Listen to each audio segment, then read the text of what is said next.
Bismillah ar-Rahman ar-Rahim.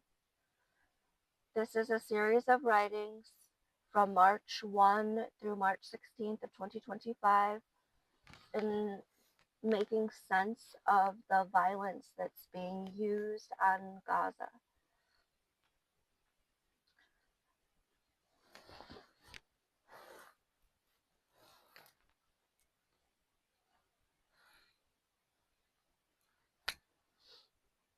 More than 1 year with no homes for 2 million people in Gaza. October 2023 is the last time most of North Gaza has seen their home. Families were never meant to live with no home. 4 blankets as walls are not equal to shelter. In Gaza, you need concrete walls to shade the hot sun and to insulate against the cold wind. The piles of rubble in Gaza are difficult to salvage parts from. Bare hands can't pick up the pieces of the structures. Coordination committees are needed to restore property. Netanyahu made children homeless, and he refused to get out of the way of shelter from entering Gaza. Depriving shelter kills children. Babies can't survive a deep chill, even for a couple of hours. Cold nights take children's lives. The family cannot be a legitimate target of war. Family homes are not a legitimate target of war. Gaza became a landscape of violence directed upon families and the core infrastructure of family life. Demolition of a city is unjustifiable. Netanyahu is trying to hold himself beyond the reach of justice. He used an incredible volume of force in effort to remove the infrastructure of the city. Destroying cities is intolerable. It's wrong to isolate the city from the cities around it. Trapping the people of Gaza with walls and borders must come to an end. Highways must be free to travel. Isolating a city is a siege of life. In Gaza, the cities were isolated for many years by a wall of surveillance and checkpoints. The closure of the highway from South Gaza to Beersheba and Amman is a siege on the economy of Gaza. The highway is alternatively the only highway in the south of Amman that leads to the shore of the Mediterranean Sea. The siege of structural development in Gaza is breaking under pressure. Gaza's infrastructure was frozen in time in 2000 when the wall was built to enclose Gaza. But now the wall fell down, and Netanyahu is handicapped on 7 fronts.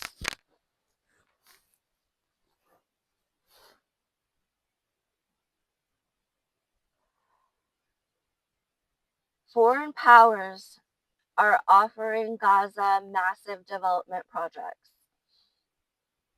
What good is a skyscraper in Gaza if the borders are closed? But the borders won't be closed ever again. When the supply lines for aid to Gaza are opened fully, Gaza will be free. And this is written on March 1, 2 weeks ago. Netanyahu's grip on life depended on trapping the people in concentration camps. Trapping the city with no food or shelter has become unsuccessful in annihilating the city. God has placed it out of reach for Netanyahu to kill people in Gaza, all the people in Gaza. There are safeguards on life, and it will protect the people who live there. Gaza is going to experience a rush of structural development and a surge in economy after this total destruction. And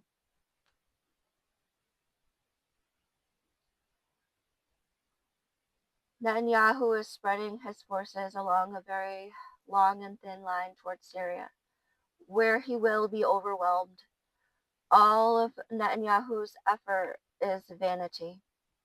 Netanyahu's downfall will bring unconditional freedom for all of the prisoners in Israel, as it had in Syria, because unlike Syria, the Palestinians made it their core a pillar of negotiation to get those jails opened.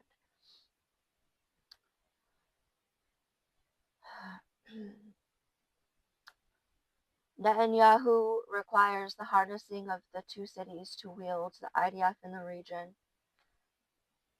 Tel Aviv and Jerusalem, when combined, a population of 1 million people. In the past, the jails in Israel intimidated all the population in the region.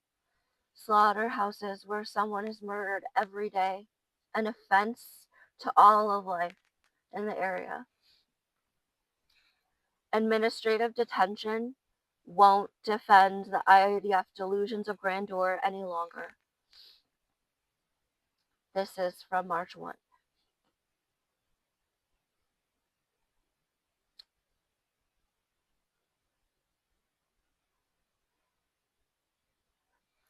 March 2nd, and this is 48 hours after the total cessation of movement across the border, which is meant to totally cut all of the food, water, shelter, gas, and electric. Gaza is being blockaded after a limited supply entered. It is a sign of desperation in Netanyahu to move forces heavily in two separate directions while calling reservists. He has broken a prisoner of war exchange while demanding more active enlistment. Yesterday, a battle declaration on Syria was announced. IDF, who formerly focused solely on Gaza, are going to push past the limits of their capability in Syria. Yesterday, IDF airstruck East Damascus. The new leader in Damascus warned all townships south to surrender weapons. Today, on March 2nd, IDF is proposing they would enter the capital of Syria, a country 3 times larger than their own, and simultaneously blockade Gaza. If the IDF travel to Damascus, they would be encircled and trapped there. It would be logistically unfavorable to put the troops 200 kilometers into the foreign territory. They have one tool for battle, the bombs. Therefore, he must again rely on air campaigns.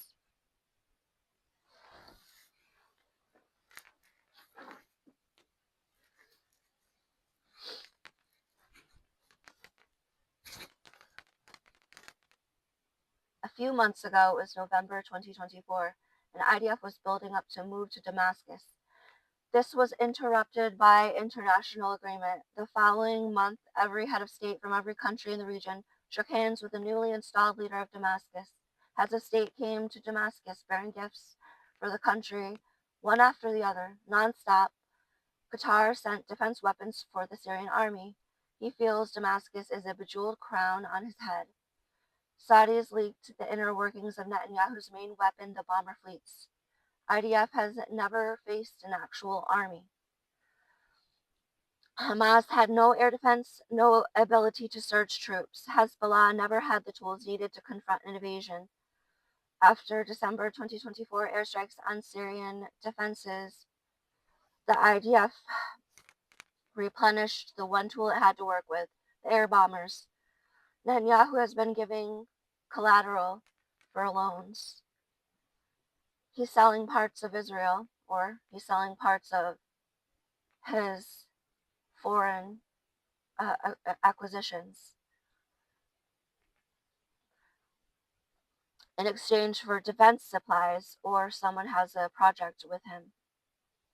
He is losing the core power of the country. For the first time, IDF is facing anti-air defense systems. His troop occupation completely depends on air capability. If IDF cannot maintain air superiority, he cannot advance. Closing the border to aid in Gaza will be reversed in a handful of days, inshallah. Netanyahu's troops there have prevented the encirclement of Israel because they are at the Rafah border, securing the only highway south of Amman. IDF is sending troops to Syria. Very few are needed in Gaza. Overnight, a convoy of the Syrian army assembled for the purpose of disarming the Jews south of Damascus. It's essential to separate Syrians who live there from any participation with IDF. Netanyahu is not immune to international pressure for ceasefire. He could not occupy Gaza because it was too much land. He had no chance in Beirut. Yet he is moving further distance from his capital with no decisive victory. Price protection for food inside Gaza is needed. Our calls for the border to open will not stop. We will not die this year of starvation. We know that Netanyahu is in his final act against the people. We are waiting for detainees. Committing forces in Gaza simultaneously to open other fronts will exhaust the IDF. Netanyahu will be getting more alienated from international power.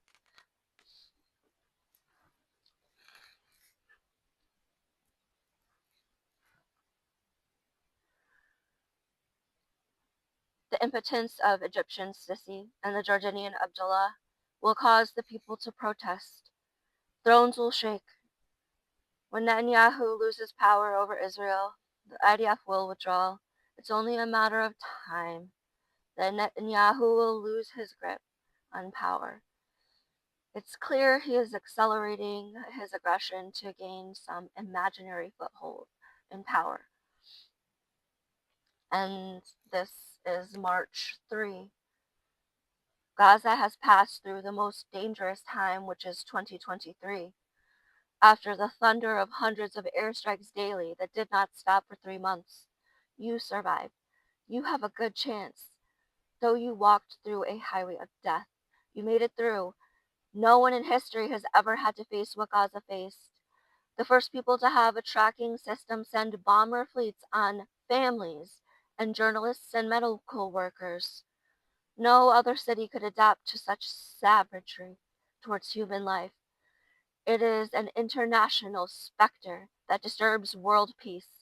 We knew in November 2023 that many in Gaza would not make it through the Netzarim corridor. To stay or go was an impossible choice. Both were taken as prisoners of war, and both were killed. Help comes too late, and we are wounded. Now the life path is on an alternate trajectory. There is nothing that we could have done to change it. The only choice was to get through it. To stay or go is not a choice. The borders are closed. Many were killed at once. We were not able to defend against an air force. And such an odorous offense against society that no one should ever have to experience. Some things take a long time. Some things take a lot of time to do. Help is coming, but it might take a long time. No one knew life would change forever in 2023. You learned that it doesn't require overwhelming power to make a big difference. Some things need a small move in the right place at the right time. No one could ever prepare for the impact of such violence on a city. The children are helpless. Every sorrow needs big comfort. You are treasure, and Gaza is treasure. You are a master of this terrain, and inch by inch with carefulness is the only way to accomplish some tasks. We need to celebrate our five senses, even when it's hard. The five senses form the sense of self.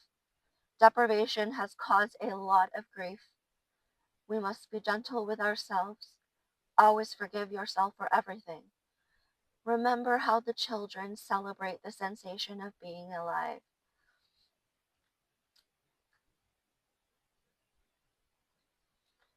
March 5. Israel as a nation nearly failed several times since its inception 70 years ago. Israel does not have any valuable natural resources to use for revenue. They didn't have money to build their cities until 2000 offshore gas. And 1950 was a pivotal time for nation building, for building nations. Because of engines, enough material could be mined fast enough to build a big advanced city. Israel went bankrupt. It was kept on life support with foreign funds. He annexed land from Jordan and Syria. Israel maritime trade was sieged, stopping all trade from the east or the south, a critical artery of the Israeli economic power. And he was 20 years old at the time. He overcame the blockade, and soon after, a new, big, and dangerous rival emerged. Ayatollah took control of Tehran. The atomic bombs on Hiroshima and Nagasaki are precisely for the purpose of establishing a foothold for a Western security foothold into the economic might of China.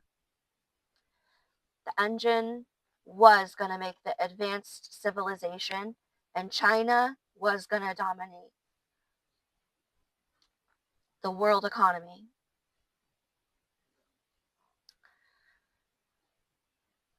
India was not going to be able to compete.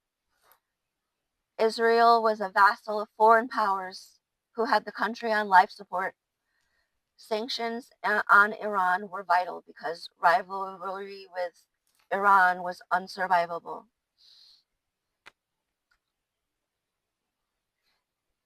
Iran was controlled from a fortified city with a massive population and easily controlled all of the eastern Arabian Sea.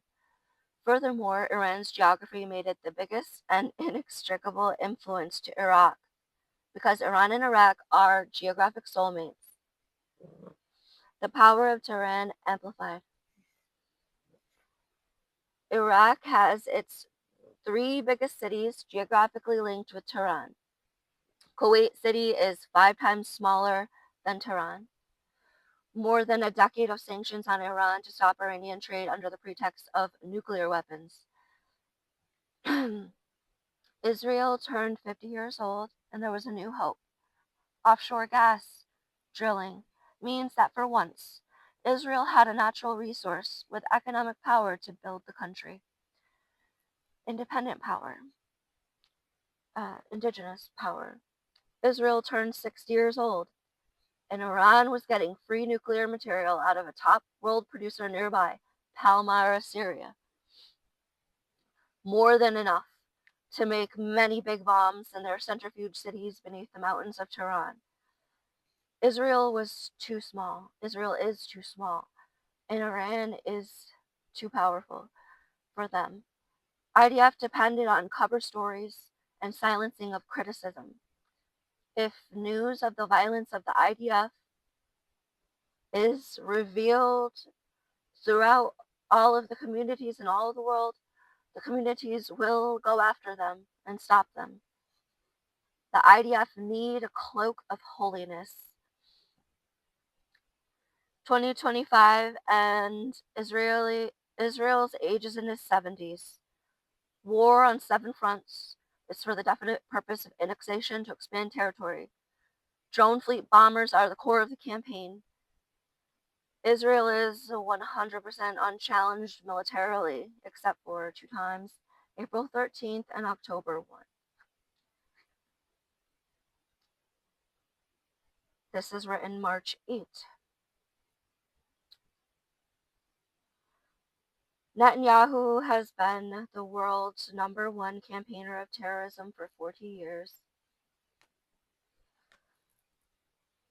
He was challenged then about the meaning of terrorism, and through fake discourse it becomes clear there's no legal distinctions from normal crimes and terrorism. Normal crimes are terrorism. In Netanyahu's book on terrorism, written in 1986, Netanyahu defines terrorism. Terrorism is deliberate and systematic murder, maiming, and menacing of innocent to inspire fear for political ends. The inspiration of fear in another man for political ends and to hurt other men for political ends is the definition of terrorism.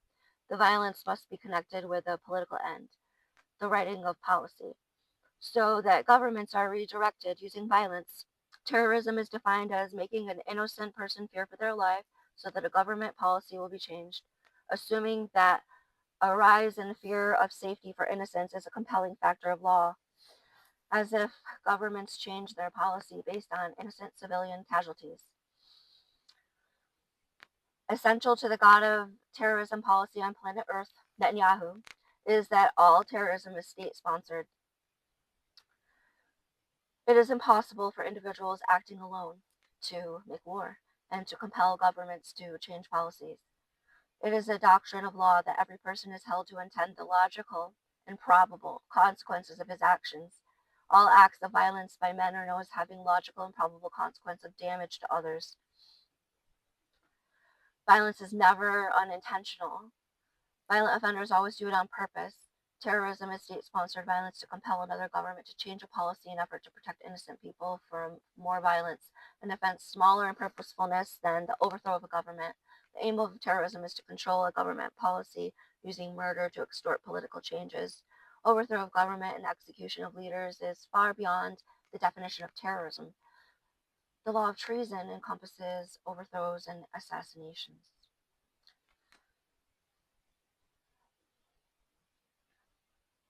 March 10. We are 48 hours away from meetings about ceasefire in Gaza. Last week, Trump told Gaza he will bring hell on earth to them because the government of Gaza didn't agree to new terms about prisoners of war exchanges. He wants women and children to feel like they're in hell, cutting the food supply, the water, the electric for water pumps, disabling bakeries, crippling field hospitals and clinics in a disaster zone, the denial of life necessities for women and children, deliberate targeting of innocents, intentions to kill. IDF have a long history of killing aid convoys and flotillas for trying to bring food. They never use a justice system to arrest, detain, or investigate. They always open deadly fire on pedestrians and traffic near patrol lines. The geography on the shore of the Mediterranean Sea dictates the power infrastructure. The Dead Sea is a barrier between the biggest population in the region in the land at Amman, Zarqa, and Irbid, and the beaches less than 100 kilometers west of the city cluster, directly affecting trade equals supply of the economy. The cities on the east shore of the Mediterranean Sea cannot be divided. The east shore is an ecosystem which has been artificially divided, using political hostility and border guards, using the Great Wall of Gaza, armed watchtowers, and constant surveillance. Israel makes money by exporting circuit boards and diamonds. There are no factories and no mines in Israel capable of the export revenue that they claimed. Israel economy is based on getting investors for cyber technology. The economic core of Israel is two cities with a combined total of 1 million people. The trade connections of Israel would never make Israel economically stronger. There's a lack of manpower there and no natural resource mining. A supply line leading into Israel is an essential economic lifeline. One supply line is at the Gulf of Aqaba in the Red Sea. A highway connects it from the Negev desert in the city to the city of Beersheba. And one supply line is on the shore of the Mediterranean, which projects towards Europe. Economic ties. Phosphate is the main export of Jordan and Syria, the two landlocked countries on the east shore. Lebanon is economically crippled due to lack of natural resources. It is, however, a phosphate exporter and it's the largest port on the east shore.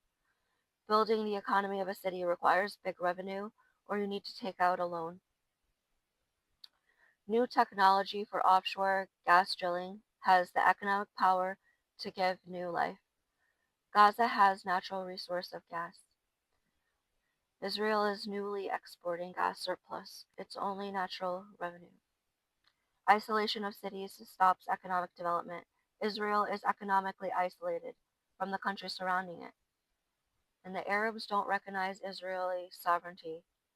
Israel fails to make trade bonds locally. March 11. In fighting for its own creation, the agents of Israel engaged in terrorism. Agents of Israel aimed at innocents who are not agents of the state. Agents of Israel classified state officials of other countries as combatants. IDF classified policemen as combatants, executing policemen with airstrikes as if it was a battlefield. IDF classified as combatants UN peacekeeping forces. Aid workers are classified as recruiters and therefore combatants. IDF classified as combatants 16-year-olds and older who do humanitarian work. IDF classified boys younger than 16 as combatants if they had strong connections with humanitarian aid distribution. March 13. The IDF is sieging Gaza for 2 weeks from the essential needs of life. Cutting the supply of food and water has deadly consequences. Netanyahu declared the aim for killing children and women is to coerce the overthrow of the government of Gaza. IDF has rejected peacemaking and encircled a large group of non-combatants. Using weapons of war on non-military targets, it's overkill. IDF designated civilian infrastructure as a shield for combatants to reclassify civilian property, waging war with excessive force to demolish structures. Religion is the determining factor for citizenship in Israel. 80% of the population is immigrant families, less than 3 generations living on the land. The Jewish religion has become a basis for taking property and converting it into communes named kibbutz. Mandatory conscription compels all citizens of Israel to participate in the property seizure using armed force. Exorbitant sums of money are paid in frequent intervals to exercise control over the society.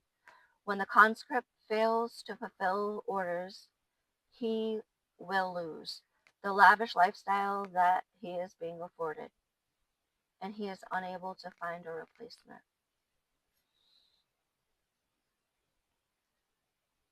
March 15.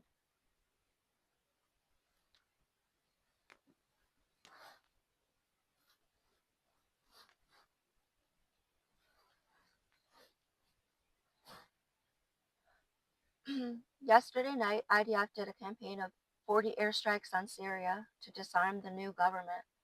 This is 25% of Netanyahu's air power, which he generally extends.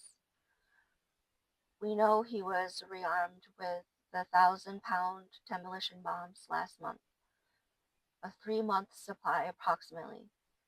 The airstrikes occurred at once overnight in Syria. Each warplane would have an individual target. The IDF do not have a capability to put 40 pilots at once into the sky unless they were bearing a full maximum capacity and they can't sustain it. The drone fleet is indispensable. The drone fleet the have required. In the past, the Revolutionary Army of Syria was given heat-seeking missiles on shoulder launchers and handheld radios to defend an airspace against fighter jets. And they destroyed Assad's air force entirely. This time, Syria has an air force and drones, and this time we expect nothing less than a new state-of-the-art air defense system. The IDF drone fleet of F-16 bombers can't get to Iran. To drop their 1,000-pound payloads, the IDF need fighter jets to get the bombs into the sky. If the jets use a lot of gas and Iran's very far away, if F-16 drones pass Iranian air defense, they can GPS a designated target and airstrike. Netanyahu can't save himself by controlling Gaza. Beirut has repelled the IDF. They would be unable to enter it. The highway northeast to Damascus is a route capable of producing an economic encirclement of Beirut. Netanyahu thinks he has a chance at al-Shara. The mobile home shelters at the border is not going to make Hamas weaker. Blockade of food does not make Hamas starve. destroying the water system and blocking access to water. It has not helped surveillance efforts to locate Hamas, nor the POWs, the prisoners of war, nor secured the border. 1,500 prisoners of war were taken from Jabalia in December of 2023, and we want them back. We want all of Gaza's prisoners back. Holding them gives Hamas the prominence in Gaza. The lines of withdrawal in the ceasefire are all surveillance patrol lines now. Peacekeeping forces are enough.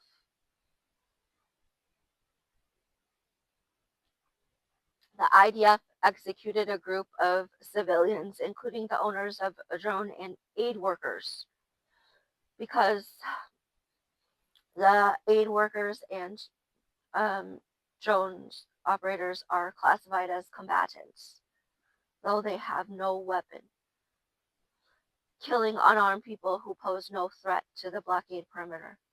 Perversely, the AI drone systems of the IDF use visual tracking, and they purposely kill the people at the moment in their movement trajectory when the largest kill count would be achieved. And we know this because they documented that was their purposes.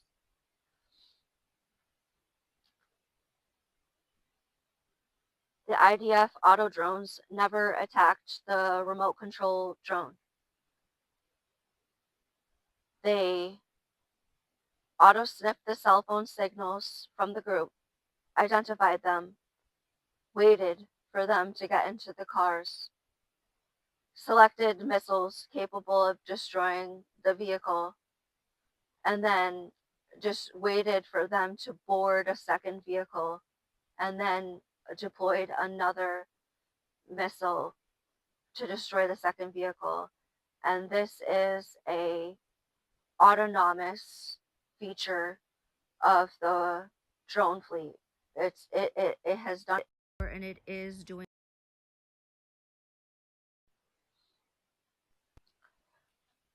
And lastly, March 16.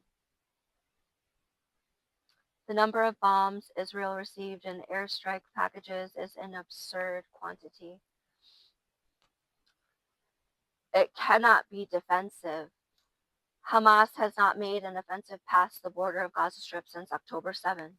Munitions were never meant to kill a car of anyone with cameras. It's an obscene misuse of technology.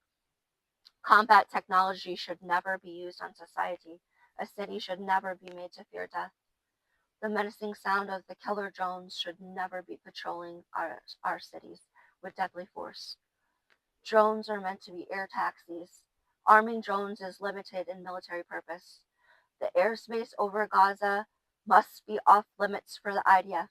Surveillance of populations with armed guards is the essence of a concentration camp. Starvation siege was never possible on a big population until about 200 years ago, when where they had begun to of starvation. New in human development. Every city must be treated as sacred against harm. Our cities are technologic and they're filled with valuable possessions. There is never any justification for damaging the city infrastructure. Stopping supplies to a city is a sinister and wicked crime of our era. IDF is starving babies in Gaza. Human instinct revolts at the thought of withholding food from children. The meaning of it is to withhold life. It's unfair to your own self to look at children that way. IDF don't want to hear the cries of the hungry kids. The IDF are afraid to hear the sound of the crying, hungry children, and all of the politicians hate to hear the sound of the cries of the hungry children. They hate to hear the cries of the pain.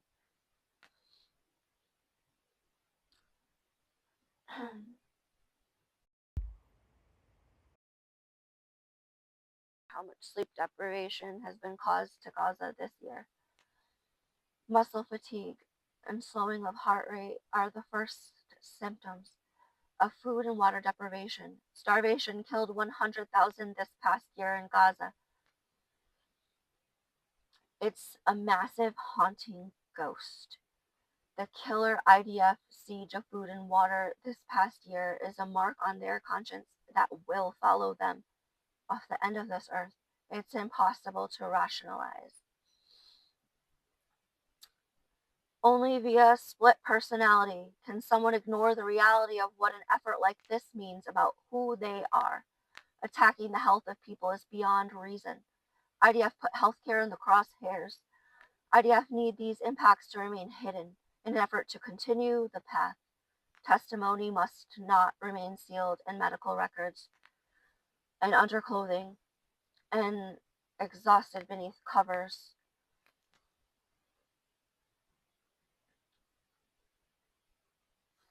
Water is integral to existence, and it is the sustaining power of water is necessary to sustain all life. Water behaves as a medium of transport to the nutritional items for cells and the gas molecules, oxygen and carbon dioxide. Water is a medium in which reactions happen, a buffer system, and a participant in biochemical reactions. Water is a lubricant, cushion, and temperature regulator. Oxygen is a component of the water molecule, and water is 50% of the female body, 60% of the male body. Water nourishes the body. Fluid intake may be responsible for additionally the introduction of many vitamin, mineral, and other items into the physiologic systems of the body because the water is going to start the metabolic generation and push it. Nutrition and body pH are interdependent. Three major mechanisms modulate body pH: nutrients, water, respiration. 22 essential vitamins and minerals are vital to the physiological functioning of the biology, and one must intake them from the diet. You must eat them. Sodium, potassium, magnesium, calcium, phosphorus, sulfur, chlorine. These are the major vitamins that you must eat from the diet for the performance of the physiology, where it's directly and immediately impacted. The power of the food and the drink, it's in hands, then in your mouth, and then it's in the physiological systems. Intake done by the body, it's solely for the purpose of energy interchange. You put energies in your physiological systems. That makes your well-being dependent on food and water. The body requires proportions of nutrients, water, and oxygen. They're integral to life. Imbalance of intake is detrimental to life. Nutrient deficiencies create diseases, all diseases. Food is a pillar of life. Life revolves around it. And blockades are a heinous depravity which must be exposed. Allahu Akbar.